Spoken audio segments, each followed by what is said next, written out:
Shalom, I'm Rabbi Jonathan Ginsburg of the Ezra Havonim Niles Township Jewish Congregation, Skokie, Illinois. This little talk, Devar Torah, is about the Torah portion for this week, Parshat Parah, or Shabbat Parah. The second Torah we take out of the Ark has a brief section from the book of Numbers, the portion of Hukkat, which tells us that the Kohanim, the priests, used to take a red heifer and burn it up and use the stuff from the red heifer to make a concoction to purify impure people. Now, the reason we read it this coming week is because in ancient days, Jews needed to be ritually pure for the Passover Seder, and this was a reminder to them that those who needed to be purified should go ahead and do it. This is an inexplicable principle. The rabbis had a very hard time understanding it. One of the conundrums happened to be that the Kohen himself, who made this concoction, became impure and defiled by making it. Now today, since the temple was destroyed in the year 70 by the Romans, we don't have any means to ritually purify ourselves in this fashion. And so all of us are spiritually and ritually impure in this way.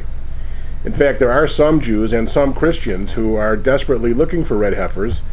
Their messianic belief is that when the Messiah comes, the third temple will be rebuilt, and we'll be offering sacrifices again, and the red heifer will be possible, and we'll be able to purify ourselves from these impurities. That's not something necessarily that non-Orthodox Jews subscribe to, but we still read this passage and we think about it in a different way.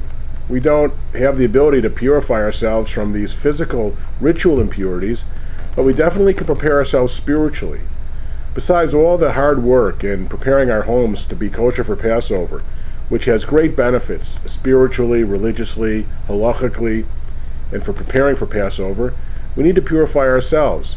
In fact, there's a classic understanding of the chametz of the house, the leaven products, that really we should be purifying the chametz of our souls, getting rid of the spiritual inflation we take every year, to humble ourselves before God, and understand the power of the idea of Pesach as a redemptive holiday.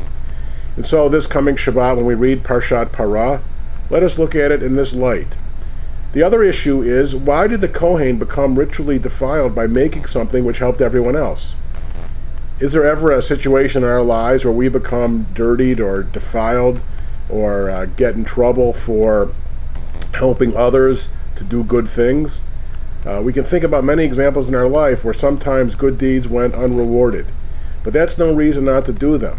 The reward of a mitzvah is a mitzvah, and that is one of the basic teachings of Judaism. So we forge ahead, even though knowing that doing the good, the right thing, the good thing in the short term may get us dirtied. One of the great lines about this in rabbinic tradition is, "B'makom she'ein anashim hishtadel lihiyot ish." In a place where there are no men, strive to be a man. Do the right thing even when there's no one else around, when only God knows, because God knows. Wish you all a happy and kosher Passover in these weeks as we prepare for the coming festival.